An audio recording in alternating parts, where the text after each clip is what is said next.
മിശിഹായിൽ സ്നേഹം നിറഞ്ഞ മാതാപിതാക്കളെ, സഹോദരി സഹോദരന്മാരെ,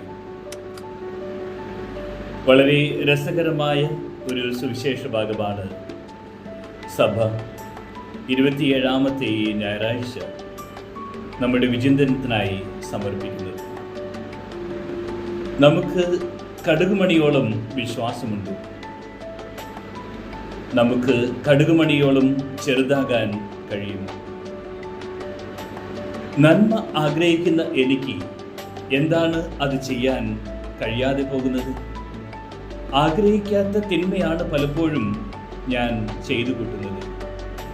മറ്റുള്ളവർ ചെയ്യുന്ന സൽപ്രവൃത്തികൾ എനിക്ക് അസൂയയോടുകൂടി കണ്ടു നിൽക്കാനേ കഴിയുന്നു. അതിന് അവർക്ക് കൃപ ലഭിച്ചിട്ടുണ്ടാകും എന്ന് ആശ്വസിക്കാനേ നിവൃത്തിയുള്ളൂ. പക്ഷേ ചിലപ്പോഴെങ്കിലും അവരെ പോലെ ആകണമെന്ന് മനസ്സ് മോഹിച്ചിട്ടില്ലേ? ഈശോയുടെ കൂടെ നടക്കുന്ന എനിക്ക് എന്തുകൊണ്ട് ഈശോ ചെയ്യുന്നത് പോലെ ചെയ്യാൻ കഴിയുന്നില്ല?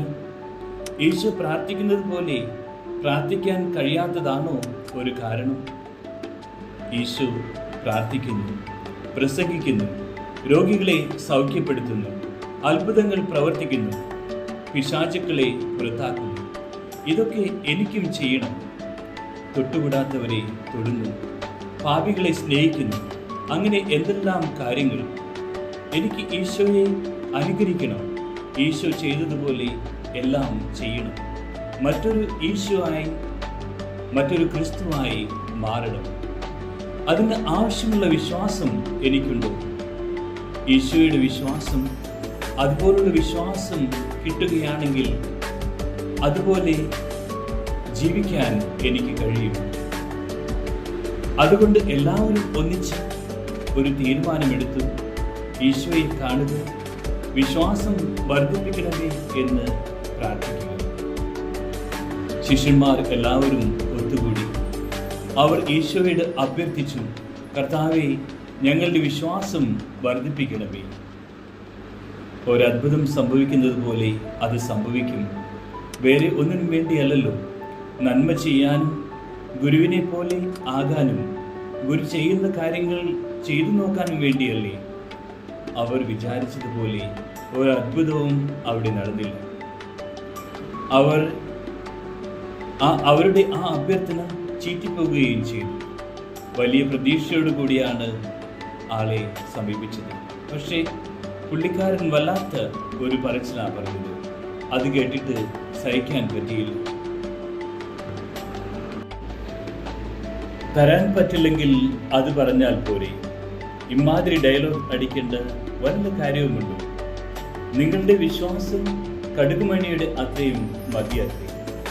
കടുകുമണിയുടെ അത്രയും വിശ്വാസം ആർക്കാണ് ഇല്ലാതിരിക്കുക?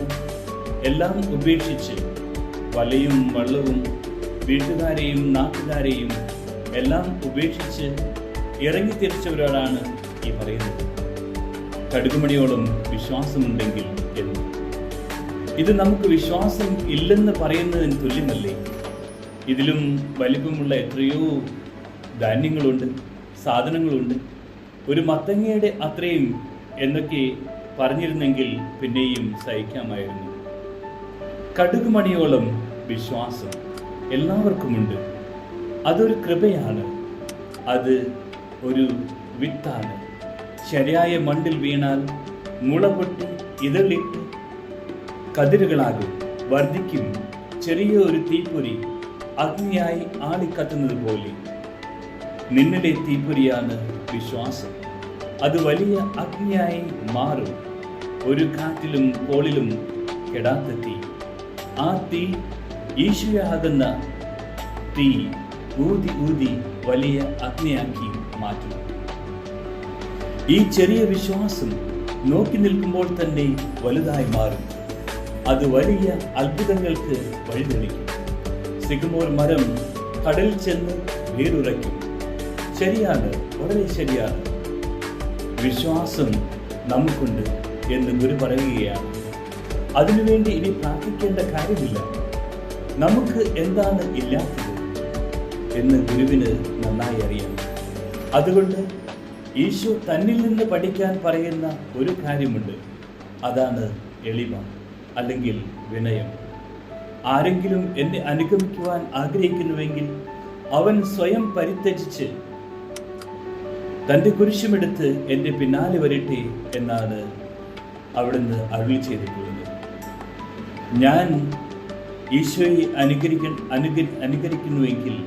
അനുഗമിക്കുന്നുവെങ്കിൽ ഞാൻ സ്വയം ഇല്ലാതായി തീരണം. ഈശോയെ അനുഗമിച്ചാൽ പിന്നെ ഞാനില്ല. ഞാൻ ഇഞ്ചിഞ്ചായി മരിക്കണം. എനിക്കതിന് കഴിയുമോ? പള്ളിയിൽ കയറുമ്പോൾ ഇവിടെ പാദരക്ഷകൾ ഉപേക്ഷിക്കുക എന്ന ബോർഡ് കാണാം. ഏതോ പള്ളിയിൽ ചെന്നപ്പോൾ അവിടെ അസാധാരണമായ ഒരു ബോർഡ് കണ്ടു. ഇവിടെ അഹത്തെ ഉപേക്ഷിക്കുക. ശരിയാണ്, നാം ദേവാലയത്തിൽ കയറുന്നതിന് മുമ്പ് അഹം അല്ലെങ്കിൽ ഞാൻ എന്ന ഭാവത്തെയാണ് ഉപേക്ഷിക്കേണ്ടത്. അമ്പലങ്ങളിൽ തേങ്ങ എറിഞ്ഞ് ഉടയ്ക്കുന്നത് പോലെ. തേങ്ങ എന്തിനാണ് ഉടയ്ക്കുന്നത്? തേങ്ങ എൻ്റെ ഒരു പ്രതീകം മാത്രമാണ്. പൂർണ്ണമായിട്ടും എന്നെ തന്നെയാണ് ഉടച്ചു കളയുന്നത്. എനിക്കങ്ങനെ ഉടയാൻ കഴിയുന്നുണ്ട്. ആഗ്രഹമുണ്ട്, പക്ഷേ പറ്റുന്നില്ല. ജനിക്കുന്നതിന് മുമ്പേ ഞാൻ എന്ന് പറഞ്ഞ് തുടങ്ങിയതാണ്.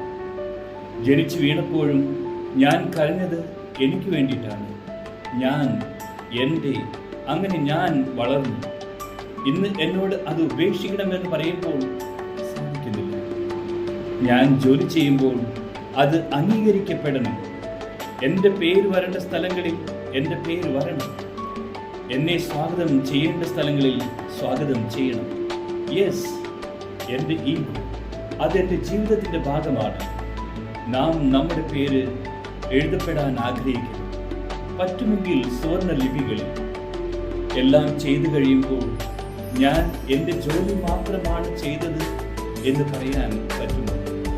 ആൾക്കാർ കൈയടിച്ചില്ലെങ്കിൽ, പ്രോത്സാഹിപ്പിച്ചില്ലെങ്കിൽ, പ്രശംസിച്ചില്ലെങ്കിൽ, ഒരുപക്ഷെ കുത്തുവാക്കുകൾ പറഞ്ഞാൽ, അംഗീകരിക്കാതെ വീണ്ടും വീണ്ടും പണി ചെയ്യാൻ പറഞ്ഞാൽ, വയലിൽ പണി കഴിഞ്ഞിട്ട് വിശന്നു വരുന്ന എന്നോട് ഭക്ഷണം കഴിക്കാതെ മറ്റുള്ളവർക്ക് വേണ്ടി ഭക്ഷണം പാകം ചെയ്യാനും മറ്റുള്ളവർക്ക് വിളമ്പിക്കൊടുക്കാനും പറഞ്ഞാൽ അത് എനിക്ക് താങ്ങാൻ കഴിയില്ല.